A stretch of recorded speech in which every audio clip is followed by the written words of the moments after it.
In this program, we're going to look at how we understand pain. The really exciting thing is that there are findings from neuroscience that gives us as clinicians real hope, which also means hope for people living with pain. We now know that the treatments that we have available can help you not only reduce the impact of pain on your life, but also help you reduce your pain. Pain has a very important function. It's really vital for our survival. And when we have something that's causing pain, that's a warning system that's sending messages from the receptors up to the spinal cord and then through to the brain, which then lets us know that something needs to be done.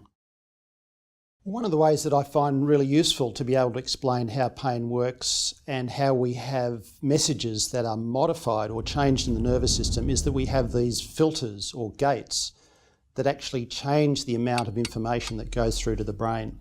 The seat we're sitting on, the clothes we're wearing, even what we've had for breakfast. All of that information is going from the receptors up the spinal cord and towards the brain. So these filters have a hugely important role in controlling that amount of information. So in a sense, our brain doesn't fuse with the amount of information that we're getting at any one time.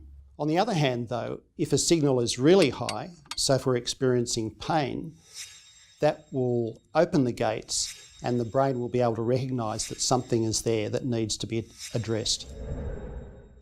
Yeah, acute pain and chronic pain are quite different. And this applies not only to the way that we experience pain, but also to the way that we control it. So for acute pain, the messages go up to the brain from wherever is causing the pain, but the gates in the spinal cord work very well. And if we give something like a strong drug, we can close the gate, turn down the volume on the pain, and control it quite well. So with chronic pain, the gates are much harder to close. And so the normal sort of treatments that we might use for acute pain, even strong drugs, sometimes are not successful in relieving the pain. So because of this, we need to use other approaches that help us to manage chronic pain effectively. Quite often I see people who come in with chronic pain and they've had x-rays, they've had scans, they've had lots of tests, and it's very hard to find anything that seems to explain what's causing their pain. And sometimes people get the message that it might be all in their head or they're making it up. And sometimes the damage or the disease that's triggering the pain may not be all that big, but because the gates are open, it's turning up the volume, and so the experience of pain is much stronger. In practice, I see a large range of people who have different sorts of pain, not only arthritis, nerve pain, shingles pain, pain from cancer, pain from autoimmune diseases such as lupus, and all of these conditions are triggering pain.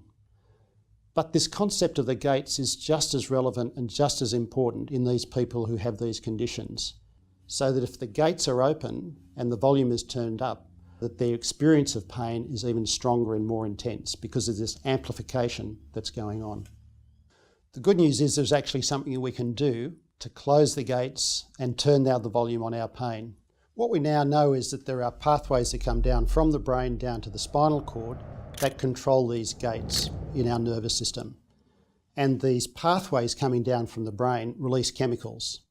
Some of these are excitatory chemicals that actually open the gate, and some of these are inhibitory chemicals which actually close the gate and turn down the volume. And we know that thoughts and feelings change these pathways and release different chemicals. So for example, if we're tired or stressed or anxious, excitatory chemicals are released which opens the gates and increases our pain. But if we're calm and relaxed, it releases inhibitory chemicals which actually close the gate and reduce our pain. So our thoughts and our feelings are very important in terms of how we experience pain. The really interesting thing that research has told us is all about this concept of neuroplasticity. What that simply means is that the brain and the nervous system is constantly changing. The good news is, though, that gives us hope, is that there are things that retrain the brain, if you like, to reduce amplification, to turn down the volume of our pain. There's a whole range of strategies that can be helpful for pain. Things such as exercise, relaxation, distraction, meditation, diet. We know that all of these are helpful for dealing with pain, and it's rarely one thing that's going to do the trick. It means looking at all of these things, finding out what works for you, and then putting these in place. People often look at me and think, well, how can that really change my pain? My pain is severe. There is good reason for pain, for whatever cause. How is something like exercise or meditation or some of these other things that we've talked about really going to make a difference? The good news is that it does. I've seen those same people come back 2 months later, 3 months later. They've started to put these skills into practice and their lives are better. So it really can make a difference. One of the things I talk to people about is that you're not alone in managing your pain. There are people around you, it may be friends, it may be family, but also your health professionals. And it's good to include them in what you're doing and maybe develop a plan about how you're going to move forward. The important thing to remember is that this is not going to happen overnight. Even though it will help, it does take time and it does take practice. So people need to give it some time before it needs to work, and they also need to use these skills and put them into place as a regular part of their life. But once they do it, that's when we start to see the changes happen.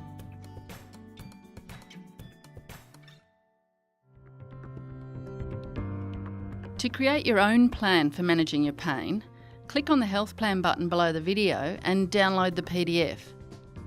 Print it out. After each video, fill out the relevant sections. You only have to fill it out once. Take your completed health plan along to your GP or your health professional. This is a great starting point to managing your pain.